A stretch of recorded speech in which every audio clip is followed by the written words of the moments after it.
Hello everyone, welcome to S tech forum.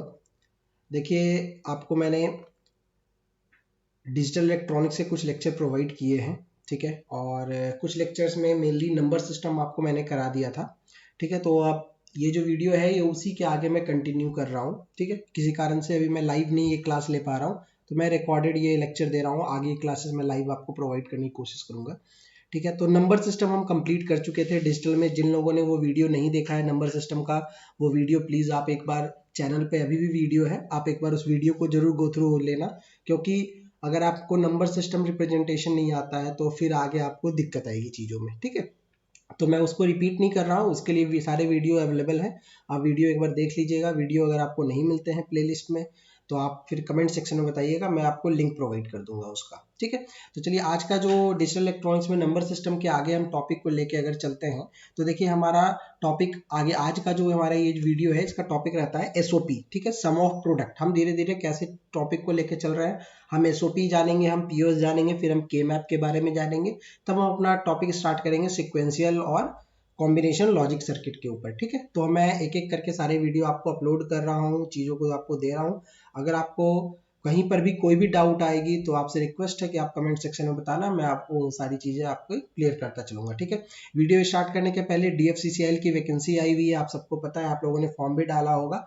तो एक छोटा सा आपको इन्फॉर्मेशन दे देता हूँ कि डीएफसीसीआईएल के लिए special batch question practice class में स्टार्ट कर रहा हूँ, ठीक है। जो कि इवन रात को 9 से 11 के बीच में 9 से 11 क्लासेस चलेंगी।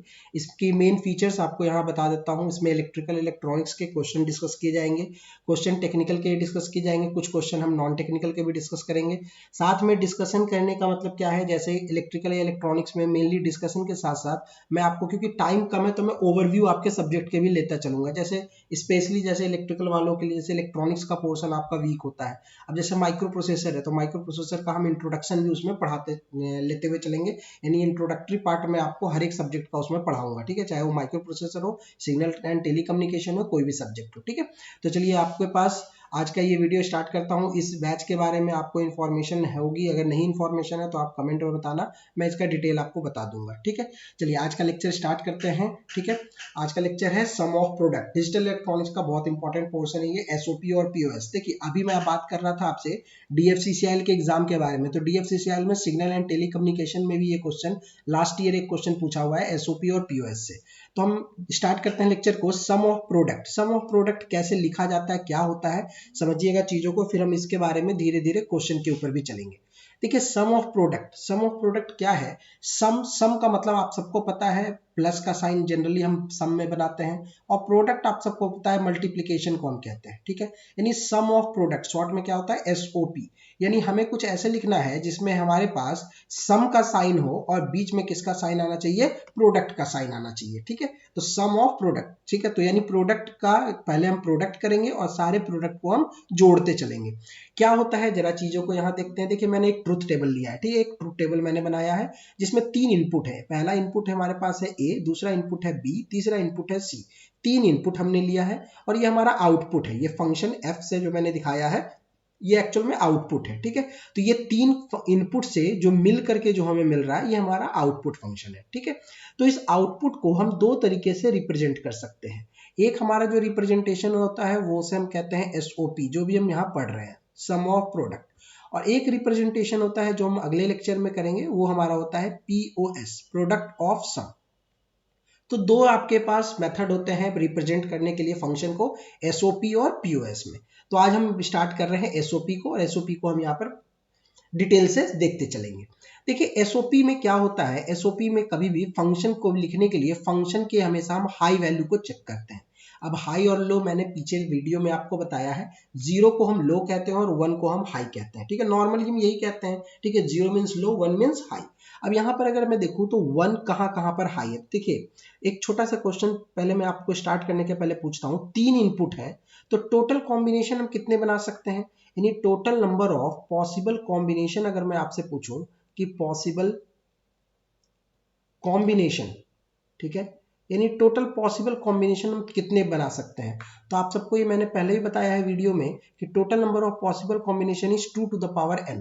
अगर मैं इसको ढंग से लिखूं तो यहाँ पर देखिए, तो 2 टू द पावर कितने हमारे पास यहाँ इनपुट हमने लिया 3 ABC, यानी कितने पॉसिबल कॉम्बिनेशन बनेंगे 8 पॉसिबल कॉम्बिनेशन हम यहाँ पर बना सकते हैं। तो देखिए मैंने 8 पॉसिबल कॉम्बिनेशन बनाया है। फर्स्ट कॉम्बिनेशन 0 0 0 का, दूसरा कॉम्बिनेशन है 0 0 1 का, 1 2 3 4 5 6 7 और 8 कॉम्बिनेशन मैंने बनाया है।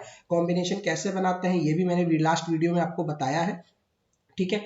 अब ये देखिए कॉम्बिनेशन के बाद ये हमारा, ये मैंने आउटपुट अपनी मर्जी से एक एग्जांपल में लिख लिया कि हमें ये आउटपुट मिल रहा है। अब जहां जहां पर आउटपुट हाई है हम उस कॉम्बिनेशन को चेक करेंगे, ठीक है। जहां जहां पर आउटपुट हाई है हम उस कॉम्बिनेशन को चेक करते हैं, ठीक है। तो हम एक एक करके जरा कॉम्बिनेशन के बारे में आते हैं और कॉम्बिनेशन को चेक करना शुरू करते हैं, ठीक है।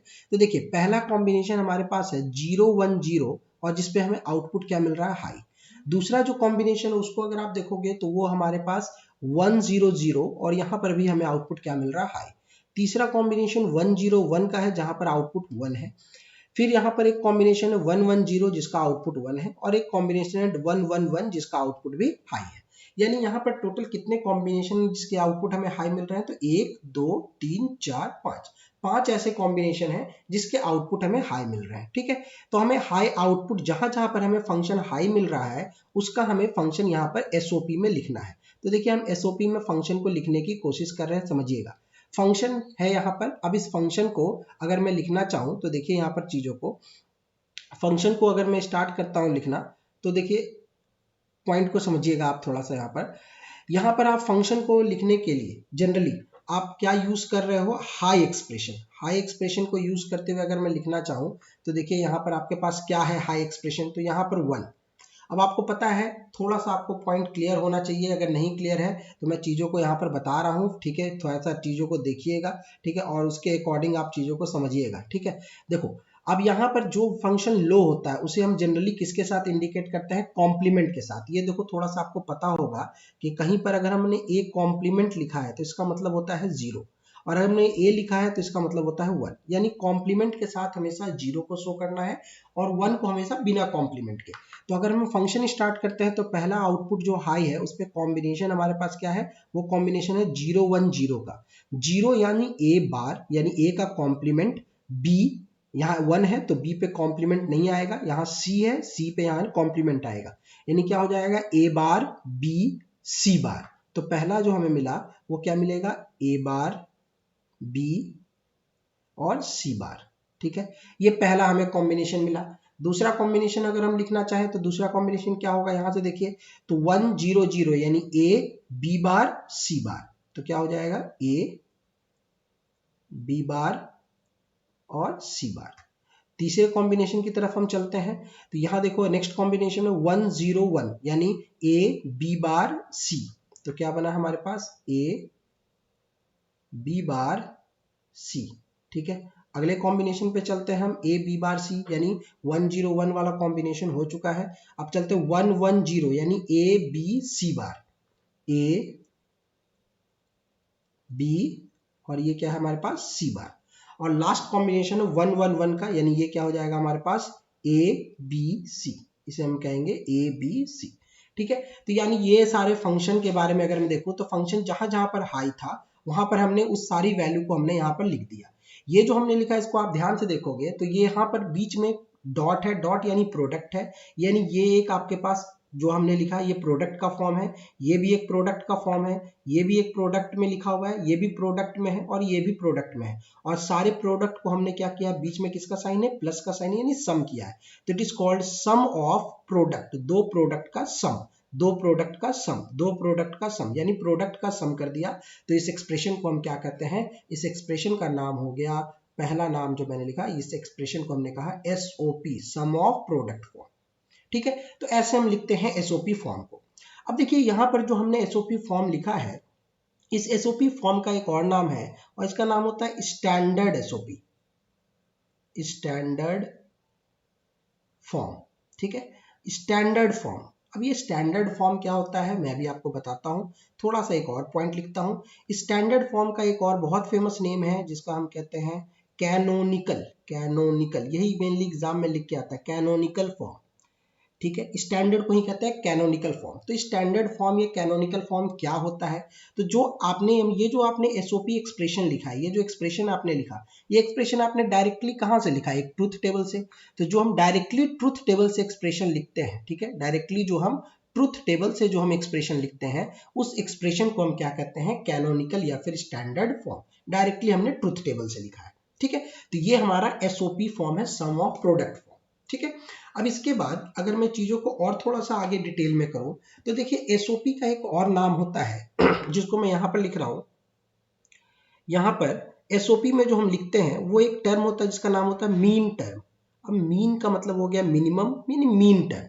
मीन टर्म क्या है? जैसे अगर आप लिखते हो एक एग्जांपल ए डॉट बी, अगर आपने लिखा ए बार डॉट बी, आपने लिखा A dot B dot C, कुछ भी हम ऐसे लिखते हैं तो इसे हम मीन टर्म कहते हैं। अगर हम कुछ ऐसे लिखेंगे ए प्लस बी प्लस सी, तो हम इसे मैक्स टर्म कहते हैं, ठीक है। ये मैक्स टर्म हो गया। देखिए नाम ही कुछ देखने से लगाया गया है। नाम कैसे लगाया गया है? जब आप A dot B dot C लिखते हो तो ये छोटा सा टर्म दिखता है, जब प्लस साइन लगाते हैं थोड़ा बड़ा हो जाता है, तो इसीलिए इसे हम कहते हैं मैक्स टर्म। इसे हम क्या कहते हैं? Max term. और ये हमारा मैक्स टर्म है, और ये हमारा कौन सा टर्म था? Mean term. मीन टर्म को हम स्मॉल m से दिखाते हैं, ये सारे नोटेशन आपको याद रखने हैं। और मैक्स टर्म को हम कैपिटल M से दिखाते हैं। किससे दिखाते हैं? कैपिटल M से। मैक्स टर्म के बारे में हम तब बात करेंगे जब हम पीओएस एक्सप्रेशन पढ़ेंगे, प्रोडक्ट ऑफ सम, जो कि अगले वीडियो में हम देखेंगे। आज हम एसओपी देख रहे हैं। एसओपी में हम कौन सा टर्म लिखते हैं? एसओपी में हम लिखते हैं मीन टर्म, ठीक है। यानी इसका मतलब अगर मैं यहां पर करूं तो यहां पर देखिए ये एक मीन टर्म एसओपी में मैं लिख रहा हूं, तो इसको मैंने नाम दिया है एम नॉट, ठीक है।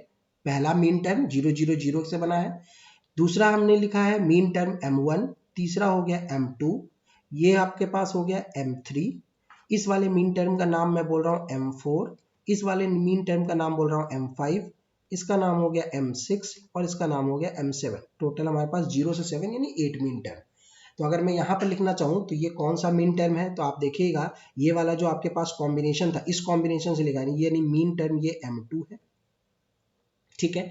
ये ए बी ये वाले कॉम्बिनेशन से ये m4 हो गया, ठीक है, ये हो गया m4, ये हो गया मीन टर्म m5, ये हो गया मीन टर्म m6 और ये हो गया मीन टर्म m7, ठीक है। होप आपको यहां तक क्लियर होगा, ठीक है, कि मीन टर्म हमने कैसे लिखा है सारी चीजों को, ठीक है। अब देखिए यहाँ पर सारी चीजें थोड़ा बेसिक सी चीजें बताता चलता हूँ। एक्चुअल में क्या है, ये ना तो प्लस का साइन है और या तो ये प्रोडक्ट का साइन है, ठीक है। ये और ऑपरेशन है, लॉजिक गेट में आप देखिएगा ये और ऑपरेशन होता है, और ये जो डॉट होता है ये एंड ऑपरेशन होता है। लेकिन ये सिंबल बहुत ज्यादा रिजेंबल बहुत ज्यादा मिलता जुलता है प्लस से और मल्टीप्लाई से, तो नॉर्मली इसका नाम हम क्या बोलते हैं? सम ऑफ प्रोडक्ट, ठीक है, सम ऑफ प्रोडक्ट। अब इसके बाद अब मीन टर्म हमने लिख लिया। अब ये जो हमने लिखा है ये स्टैंडर्ड फॉर्म में हमने मीन टर्म को डिफाइन कर दिया है। इसका मतलब अगर मैं इसको अगर लिखना चाहूं तो मैं इसको लिखने का एक और तरीका यहाँ पर यूज कर सकता हूँ। देखिए ध्यान से, तो मैं इसको ऐसे भी लिख सकता हूँ, मीन टर्म को थोड़ा नीचे लिखता हूँ। देखिए f इक्वल टू, ठीक है, अब f क्या है? अब बीच में हम फंक्शन लिखेंगे। कौन कौन सा हमारा इनपुट था? a b c। ध्यान से देखिएगा, हम लिख रहे हैं a b c, ठीक है। a b c equal to क्या क्या हमने मीन टर्म यूज किया है? m2, ठीक है। ऐसे भी एग्जाम में देखिए, ये सब एग्जाम में लिखने के तरीके होते हैं, किसी भी तरीके से क्वेश्चन पूछा जा सकता है। अभी मैं जब आपको क्वेश्चन कराऊंगा तब आपको क्लियर समझ में आएगा कि एग्जाम में क्वेश्चन कैसे इसमें आए हुए हैं, ठीक है। m2 m4 m5 और ये मीन टर्म हो गया m6 और ये मीन टर्म हो गया m7, ठीक है। ये एक तरीका हो गया लिखने का। दूसरा जो हमारे पास मीन टर्म है, हम इसे ऐसे भी ले सकते हैं। ध्यान से देखो, हम इसे ऐसे भी एग्जाम में देखोगे, मैक्सिमम एग्जाम में ऐसे ही लिखे हुए हैं मिलेंगे आपको, जो अब मैं लिख रहा हूं आपको ए बी सी, यानी 3 आपके पास इनपुट वेरिएबल्स हो गए। मीन टर्म को हम समेशन से नोट करते हैं, ठीक है, स्मॉल m, ये रिप्रेजेंटेशन है एसओपी एक्सप्रेशन के लिए मीन टर्म का, ठीक है। और इसे हम कैसे लिख सकते हैं, तो आपको पता होगा जो हमने m2 लिखा है, ये m2, ये 010 नंबर सिस्टम मैंने बताया है, 010 किसको रिप्रेजेंट करता है? तो ये आपको पता होगा 1 2 4 8, ऐसे आप लोगों ने पढ़ा है, ठीक है। तो हम इसे ऐसे लिख सकते हैं, ये हो गया 2, ये 2 को रिप्रेजेंट कर रहा है, ठीक है। ये 100 1 2 4 यानी किसको रिप्रेजेंट कर रहा है? ये नंबर सिस्टम 4 को, तो हम इसे 4 ऐसे लिख सकते हैं। ये ऐसे ही सेम देखिएगा तो ये 5 हो जाएगा और ये क्या हो जाएगा? 6 हो जाएगा। ये वाला हमारे पास 6 हो जाएगा और ये वाला हमारे पास 7 हो जाएगा। तो हम ऐसे भी मीन टर्म को रिप्रेजेंट करते हैं। देखिए चीज़ों को समझिएगा, क्योंकि आगे जाने पर जब आप के मैप देखोगे, लॉजिक सर्किट के बारे में देखोगे, तो इसको आप यहाँ पर यही इसी फॉर्म में आपको मिलेगा लिखा हुआ, ठीक है। तो ये एसओपी एक्सप्रेशन लिखने का तरीका मैंने बताया, बहुत सिंपल तरीका होता है। शॉर्ट में एक बार रिपीट करता हूँ बहुत जल्दी से, कि पहले आप फंक्शन देखिए, फंक्शन में जहाँ जहाँ वैल्यू फंक्शन की हाई है उन सारी वैल्यू को आपको लिखना है। जो जीरो है, लो वैल्यू है, उसको कॉम्प्लीमेंट के साथ लिखना है। जो हाई वैल्यू है उसको बिना कॉम्प्लीमेंट के लिखना है। और ये फंक्शन हमने लिख लिया, इसे हम कहते हैं, क्या नाम हो गया इसका, एसओपी, ठीक है। एसओपी मतलब क्या, मैंने आपको बताया, सम ऑफ प्रोडक्ट फॉर्म, ठीक है। ये सम ऑफ प्रोडक्ट फॉर्म हमने लिखा। अब देखिए इस सम ऑफ प्रोडक्ट फॉर्म में अगर आप देखोगे तो हम इसे आगे सॉल्व भी कर सकते हैं, मिनिमाइज भी कर सकते हैं। तो अगर हमसे कहा जाएगा कि इस फंक्शन को मिनिमाइज कीजिए, ठीक है, इस फंक्शन को आप मिनिमाइज कीजिए, तो हम इस फंक्शन को मिनिमाइज भी कर सकते हैं। मिनिमाइज करने के लिए आप लोगों को पता होगा के मैप भी यूज होता है और लॉज भी होते हैं, ठीक है। कई सारे लॉ हैं जो आप लोगों ने पढ़े होंगे, एसोसिएटिव लॉ, डिस्ट्रीब्यूटिव लॉ, आप उसको भी यूज कर सकते हैं जिसमें आपको कंफर्ट हो। जनरली लॉ बहुत जल्दी आपको आंसर प्रोवाइड करेगा एग्जाम में। तो देखिए मैं इसको सॉल्व कर रहा हूँ, सॉल्व करने का आपको तरीका भी बता रहा हूँ, देखिएगा जहां से हम इसे सॉल्व कर सकते हैं। तो आप देखो इस वाले रिप्रेजेंटेशन को, ठीक है, तो आप ध्यान से अगर देखोगे रिप्रेजेंटेशन को, अगर आप उठाओगे तो आप यहां पर से देखिएगा चीजों को। तो यहां पर देखो आपके पास रिप्रेजेंटेशन में जो आपके पास ये वाला टर्म है, सेकंड टर्म ए बार बी बार सी, ये वाले टर्म को देखो तो ए बी बार सी, तो इन दोनों में आपको क्या कॉमन दिख रहा है, तो देखोगे आप इस सेकंड और थर्ड टर्म में बी बार, ठीक है, कॉमन है, ठीक है, और ए कॉमन है, ठीक है, दो चीजें हैं, यानी ए बी बार आपको कॉमन मिल रहा है इन दोनों में, इन दोनों में, ठीक है। सिमिलरली इन दोनों में क्या कॉमन मिल रहा है, देखिए तो इन दोनों में आप देखोगे तो ए बी कॉमन मिल रहा है। तो जो कॉमन मिल रहा है हम उसको पहले लिखना शुरू करते हैं, ठीक है। तो हम उसको लेते हैं और देखिए यहाँ पर, तो हमने पहले वाले टर्म को हमने एज इट इज ऐसे लिख दिया। सॉल्व करना चाह रहा हूं मैं, ध्यान से देखिएगा, A B C bar plus इसमें से क्या कॉमन हमें मिल रहा है, ए बी बार हमें कॉमन मिल गया, तो हमें अंदर क्या इसमें बचा, सी बार प्लस सी, ठीक है। उसके बाद वाले टर्म में अगर मैं उठाऊं तो हमें कॉमन क्या मिल रहा है, ए बी, ठीक है, और कॉमन क्या हमें मिल जाएगा, ब्रैकेट में क्या आ जाएगा, सी बार प्लस सी, यहां भी ये चीज हुआ, ठीक है। अब आप लोगों को थोड़ा बहुत अगर लॉ आप लोगों ने पढ़ा होगा तो बहुत अच्छी बात है, वरना लॉ आप देखिएगा, लॉ को भी मैंने बताया है कुछ वीडियोस में आपको, ठीक है। तो अब यहाँ से आप देखोगे तो आप लॉ के अकॉर्डिंग अगर चलते हो, जो आपने लॉ पढ़ा है उसके अकॉर्डिंग अगर मैं देखता चलो धीरे, तो सी बार प्लस सी, सी बार प्लस सी क्या होता है, यानी सी बार और सी इन दोनों का वैल्यू अगर आप देखोगे, जानते होगे, तो इसको हम 1 होता है, ठीक है। यानी एक एग्जांपल आप ऐसे देख लो, मान लो सी की वैल्यू 1 है, तो सी 1 हो गया, सी बार 0 हो गया, 1 प्लस 0 1। मान लो सी की वैल्यू 0 है, तो ये सी बार कितना हो जाएगा, 1, तो 0 प्लस 1 फिर से क्या हो जाएगा, 1, यानी ये वैल्यू सी प्लस सी बार की वैल्यू क्या हो गई, 1। कभी भी याद रखिएगा x plus X bar equal to क्या होता है, 1। तो ये वैल्यू 1 हो गई। जब ये वैल्यू 1 हो गई तो अगर मैं इसके आगे फिर लेके जाऊं तो इसके आगे फंक्शन को हम क्या लिखेंगे, तो f इक्वल टू फंक्शन हमारे पास हो जाएगा a bar b c bar plus ये हमारे पास बचेगा a b बार, और यहाँ क्या बचेगा हमें, a b, ठीक है। अब देखिए हमारे पास क्या यहाँ से टर्म हो गया। अब आगे क्या इसे और सॉल्व कर सकते हैं, देखिए कुछ कॉमन अगर आपको मिल रहा है तो आप उसको यूज कर सकते हैं कॉमन में। तो आप देखिएगा यहाँ पर सेकंड और थर्ड टर्म, इसमें देखिए आपके पास a कॉमन है, तो हम a को कॉमन में निकाल लेते हैं। तो f equal to a bar b c bar plus यहाँ से हमने क्या कॉमन निकाल लिया, a, तो क्या हमेरे पास बचेगा, b बार प्लस b। अभी मैंने बताया है सी बार प्लस सी, ए बार प्लस ए, फिर आपको बताया एक्स बार प्लस एक्स, ये वैल्यू कितनी हो जाती है फिर से 1, ठीक है। ये 1 हो गया तो फंक्शन हमारे पास क्या बचेगा, तो फंक्शन हमारे पास बचेगा ए बार बी सी बार प्लस ये क्या बचा हमारे पास, ए, ठीक है, ये हमारे पास बचा। अब इसके आगे इसको मैं इरेज कर रहा हूं, ठीक है, ताकि मुझे नेक्स्ट स्लाइड यूज ना करना पड़े, मैं आपको यहीं पर चीज़ों को इसको कंप्लीट कर दूं, ठीक है। जिन लोगों ने अगर इसको नहीं देखा होगा, आप थोड़ा सा वीडियो को बैक करके इसको फिर से आप लिख सकते हैं अगर आपका मन करे तो, ठीक है। वैसे वीडियो अवेलेबल रहेगा चैनल पर, ठीक है, आप उसको कंटिन्यू बार बार देखने से आपको क्लियर और हो जाएगा चीज़ें, ठीक है। तो ये चीज़ों के लिए आप टेंशन मत लीजिए। देखिए अब आपके पास क्या है, जरा चीज़ों को देखिए। अब यहाँ पर से आप देखोगे तो a b प्लस a, अब इसको क्या आगे हम सॉल्व कर सकते हैं। तो एक हमारे पास लॉ है, जो हमने लॉ पढ़ा था, एक लॉ होता है डिस्ट्रीब्यूटिव लॉ, ठीक है। कौन सा law? Distributive law. Distributive law क्या कहता है? डिस्ट्रीब्यूटिव लॉ के अकॉर्डिंग अगर हम चलें तो डिस्ट्रीब्यूटिव लॉ कहता है a plus a bar x, ठीक है, a plus a bar x। अगर मैं इसके बारे में बात करूं तो ये कहता है जनरली कि जहां पर अगर कोई एक फंक्शन है, उसके बाद उस फंक्शन का कॉम्प्लीमेंट किसी के साथ अगर आया हुआ है, ठीक है, उस फंक्शन का कॉम्प्लीमेंट किसी के साथ आया हुआ है, तो इस वाले कॉम्प्लीमेंट वाले टर्म को हम नेग्लेक्ट कर देते हैं। ये डिस्ट्रीब्यूटिव लॉ होता है, ठीक है। कोई वैल्यू है, जैसे a है, जैसे अगर मान लो लिखा हुआ है एक example a plus a bar b, ठीक है, कुछ ऐसे लिखा हुआ है, तो यानी एक वैल्यू है a, उसका कॉम्प्लीमेंट है जो किसी और वेरिएबल के साथ एंड हो रहा है, तो इस वाले टर्म को हम छोड़ देते हैं, नेग्लेक्ट कर देते हैं, तो हमारे पास आंसर हो जाता है a प्लस b। अगर यही डिस्ट्रीब्यूटिव लॉ मैं यहाँ पर लगाऊं तो आप यहाँ पर आंसर अगर इसको निकालना चाहोगे तो देखो एक वेरिएबल है a और उसका कॉम्प्लीमेंट है a बार, जो कि खत्म हो रहा है दो अलग वेरिएबल के साथ, तो ये a बार जो हमारा है ये नेग्लेक्ट हो जाएगा, और ये नेग्लेक्ट हो जाएगा तो हमारा आंसर क्या बच जाएगा? a प्लस b c बार। ये हमारा फाइनल आंसर होगा, ठीक है, मिनिमाइज्ड फॉर्म में, ठीक है। ये बार है यहाँ पर a प्लस बी सी बार, ठीक है। तो ये हमारा आंसर हो गया, जो एसओपी का हमने एक्सप्रेशन लिया था उसका। अब देखो यहाँ पर से चीजों को समझो।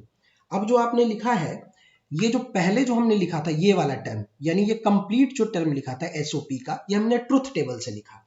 जो हमने ट्रुथ टेबल से लिखा इसका नाम होता है स्टैंडर्ड या फिर कैनोनिकल फॉर्म।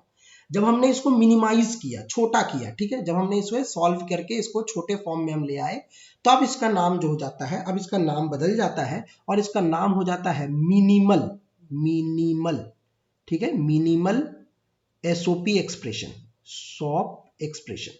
यानी अगर आपने डायरेक्ट ट्रुथ टेबल से लिखा तो उसका नाम हो गया स्टैंडर्ड या कैनोनिकल, ठीक है, और अगर आपने लिखा है जनरली किससे उसको सॉल्व करके, तो नाम क्या हो गया? Minimal shop, minimal SOP expression, ठीक है। तो ये हमारा दो हमने एक्सप्रेशन लिया है, एक स्टैंडर्ड और एक मिनिमल। तो आगे जाकर के आप देखोगे क्वेश्चन जब हम करेंगे तो आप देखोगे मिनिमल आपके पास स्टैंडर्ड में भी क्वेश्चन पूछे जाते हैं और मिनिमल में भी पूछे जाते हैं। तो हमने कैनोनिकल स्टैंडर्ड एसओपी लिखा है, ठीक है।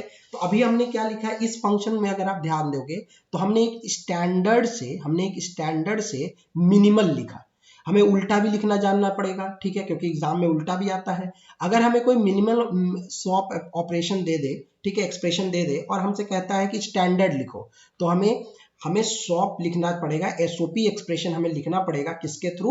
मिनिमल के थ्रू। यानी अभी हमने इससे ये लिखा है, हमें बाद में इससे इसको भी लिखना सीखना पड़ेगा, ठीक है। तो ये आपके पास अभी मैंने एक आपको एसओपी लिखने का एक सिंपल सा तरीका बताया, ठीक है। अब इसको हम कैसे सॉल्व करते हैं, क्या करते हैं, इसको हम आगे अभी देखेंगे, लेकिन थोड़ा सा एक डेफिनेशन, यहाँ तक मैंने बेसिक टर्म बताया है, इस पे अभी हम क्वेश्चन को भी आगे लेके चलेंगे। तो देखिए अब यहाँ पर मैं छोटा सा डेफिनेशन आपको यहाँ पर बता रहा हूँ कि कैनोनिकल स्टैंडर्ड एसओपी, ठीक है, कैनोनिकल स्टैंडर्ड एसओपी और मिनिमल एसओपी, ये दोनों में क्या डिफरेंस है। तो देखिए मैंने आपको बताया डायरेक्ट जो हम ट्रुथ टेबल से लिखते हैं, तो अभी जैसे मान लो एक एग्जांपल अगर मैं लिखता हूं, एक फंक्शन है मेरे पास, एक एग्जांपल मैं लिखता हूं, फंक्शन है मेरे पास a b bar plus a b, ठीक है, कुछ ऐसे मैंने लिखा है। अब एक फंक्शन मैंने a b bar plus a b plus एक एग्जांपल मैंने लिखा a बार b बार, ठीक है, कुछ यूं मैंने लिखा है एक्सप्रेशन, ठीक है।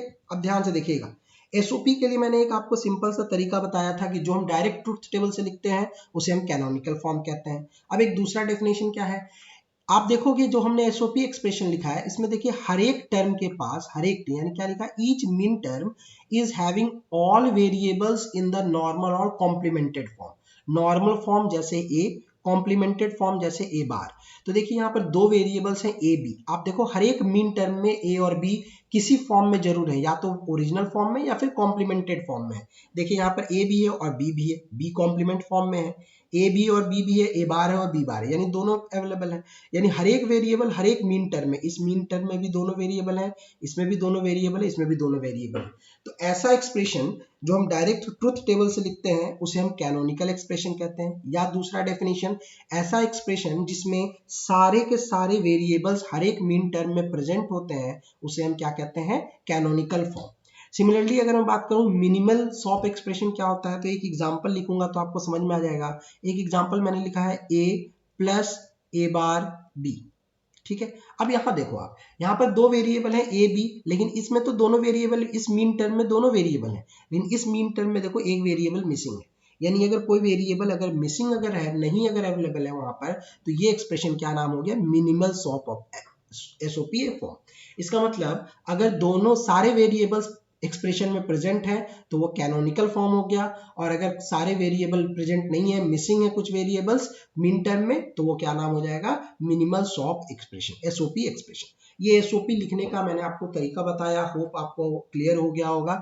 कोई भी डाउट होगा तो आप कमेंट में जरूर मेरे को बता देना, मैं चीजों को एक्सप्लेन कर दूंगा, ठीक है। अब इस पे हम क्वेश्चन देखेंगे, ठीक है। क्वेश्चन के लिए हम नेक्स्ट वीडियो में हम क्वेश्चन पे आएंगे। आप इसको एक बार देखिएगा, मैं कोशिश करूंगा नेक्स्ट वीडियो आपको लाइव प्रोवाइड करने की, ठीक है। चलिए आज के लिए इतना ही, थैंक यू।